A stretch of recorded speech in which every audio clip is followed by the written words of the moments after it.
What is going on, everybody? How you all doing out there? I hope this video is finding you well. Oh, hey, Piper. She wanted to be on camera for once. That's a very rarity. Welcome or welcome back to Get Right On In. My name is Andrew, for those of you who do not know, and today I am just going to be going over the Week 2 Olympic Game Readathon results, what I read, what I didn't read, what I have planned to read still, and where my team, Team Aries, sits on the rankings. Not even gonna waste any time, so with all of that out of the way, let's just get right on in. Okay, so first of all, I just want to issue a public apology to my team because your captain has been a little distracted this last week. I might look a little bit more tan than the last time y'all saw me a week ago, and that's just because I've been laying out on these San Diego beaches, not bringing a book with me. I did not do that much reading this week, and because of that, we have moved from 6th place into 8th. I cannot really believe that, so I am definitely hoping to up my reading game this next week, but I did manage to finish 2 books, even though one of those books I literally just finished like 2 seconds before I started making this video, so it did not actually make it into my last week's rankings. But the one book that I did finish that I put into the point system for this second week's rankings was The Patience of a Dead Man. Oh my gosh, I loved this book so much. I was texting Leslie during it, I was texting Kate from the Literary Apothecary during it because she was also reading it as well as Sharon, who just loved this book so much. We actually had a little group chat going on the whole entire time as Kate and I were discovering things and just reading it all, and it was just like it was so good. Personally, there were a few things that happened to me while I was reading this book, and it was really just, there was some very strange things, like footsteps happening in my bedroom, like random scratches showing up on my body, like heading over to a friend's house for the first time that just so happens to be named after the main villain here in this book. So there were some very strange things going on while I read it, but perhaps that's why I read it so quickly, so that I could just move on with it from there. I really did love this book so much. I agree with what Leslie said when she and I were talking about this on Voxer, because Michael Clark does not really tell you what to be scared of. He has a very good way of just building a scene and building the tension and letting your imagination just fill in the blanks from there. So I liked this because it wasn't jump scares, it wasn't gore, it wasn't unnecessary in any means. It was very much just about the layering of the story, which the story itself comes across as more of a mystery, and then there's just really creepy things that happen alongside of that mystery. I am 100% interested in carrying on with this series. Depending on what happens to me for the rest of this month, I may or may not be able to finish that. They aren't very long, and if I read the other 2 as fast as I read the first one, then I definitely should be able to make it through all of these by the end of the month. But if not, as soon as July hits and as soon as I don't have to worry about the readathon anymore, this is a first on the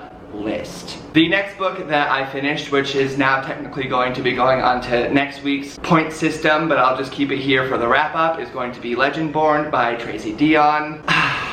I don't really know. I didn't like this book, to be honest. I was just on a live reading sprint last night over on Kissy Reads channel, and I was talking about how if it wasn't for this readathon, then I probably would have just DNF'd this book because I really just was not invested. I was not interested. It just consistently kept losing me as it went through, and I was sad because I wanted to like this book a lot. And it's weird because it's like I said last week, and I still kind of feel this way. It's well written. It's just, I'm not interested in the actual story. I wasn't invested in any of the characters, and I'm glad that I'm finished with it because now I just don't have to deal with it anymore, but it just wasn't as good as I was hoping, and I was a little bit upset with that. Some of it, I guess, I don't really want to talk about because it's like spoilery, but the Arthurian stuff in it, all the Arthurian legends and everything, is really what killed it for me. And what I was saying on Kissy's reading sprints yesterday was that I would have much preferred to have an African legend in here that we were reading about, because the topic of race was actually very big in this book, and I just felt like all of the Arthurian stuff just didn't work for what it was trying to say. So I don't know, I really wanted to like this book, and I just have no interest in continuing on with the series, but at least I read it, and at least I gave it a go. At least now I know that I'm not interested, but I do also wonder if part of that is just because it's YA, and I'm not usually a big YA fan. And I also do wonder if part of it is because of the audiobook, because I was listening to the audiobook while I was reading it, and I don't think that I liked the narrator either. I think that she actually is part of the reason that I thought it was so angsty and so dramatic, just because of how she read it, and I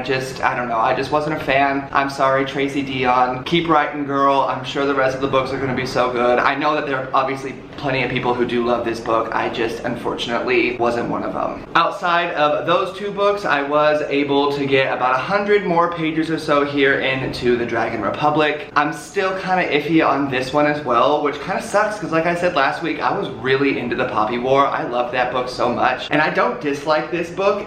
It is harder to get through for me than the Poppy War was, but I'm just starting to understand what people are talking about when they just say that Rin becomes a difficult main character to like. I don't really know how else to say it. I don't want to get too much into it because again, I'm not trying to do any spoilers, but I don't know. I'm about halfway now, I think, through this, and I don't have any intention of not finishing this one either, and that's not even just because of the readathon. I want to finish this series and I want to know what happens. I just definitely at this current point prefer the Poppy War over the Dragon Republic, and I don't know, we'll see where it goes. It is kind of picking up a little bit where I am, so this next week this one is going to be taking priority, especially because this book is the book that is going into the Aries prompt, which is my team, and when you complete a book under your team's prompt, it's double the points. So I want to get through this one so that I can get some more points onto our scoreboard, because I feel like I let my team down this last week just because I wanted to go lay out on the beaches in tan. As well as finishing the Dragon Republic by R.F. Kuang, because I think I forgot to say the author's name. I'm really bad at that. I really need to get better about that. So we have Patience of a Dead Man by Michael Clark, we have Legendborn by Tracy Deonn, and we have the Dragon Republic by R.F. Kuang. And then next we have Mistborn by Brandon Sanderson. This one, I know I said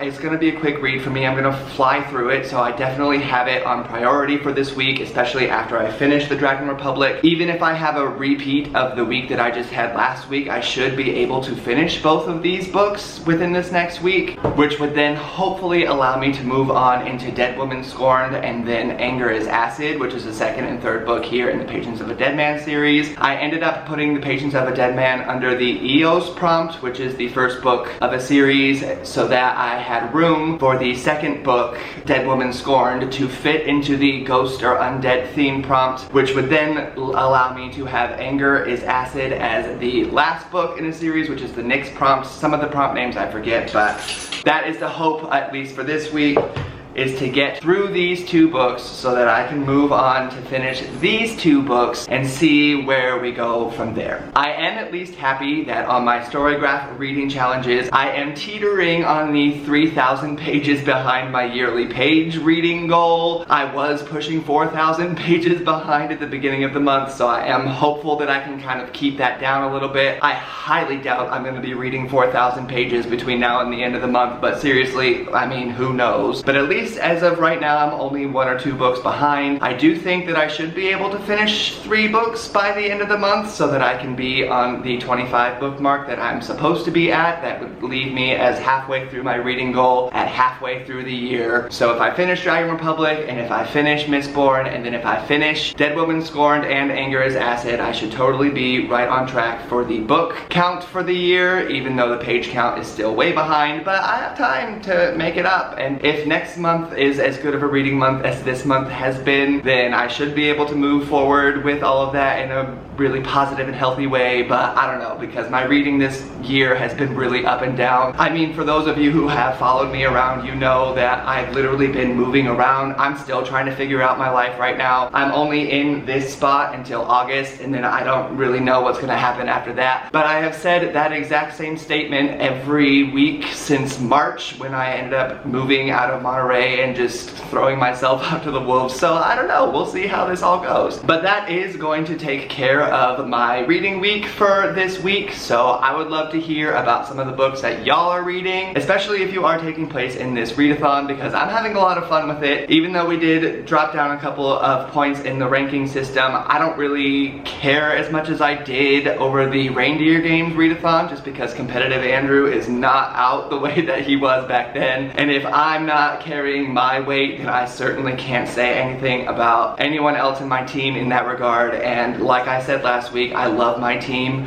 We have a great time out in the chat. Everyone is super supportive of each other, and I'm really grateful that we have this opportunity to get to know each other and to just read and have a good time. So let me know about the books that y'all are reading down in those comments. And while you're there, if you enjoyed this video, I would love it if you gave it a little thumbs up, as well as potentially considered pressing on that little subscribe button so you can join me on Tuesdays and Thursdays, and sometimes on Sundays, for bookish and writerly and entertainment-y-esque content just like this. In the meantime, I hope you all have a day just as beautiful as you, and I will see you all in the next one. Bye!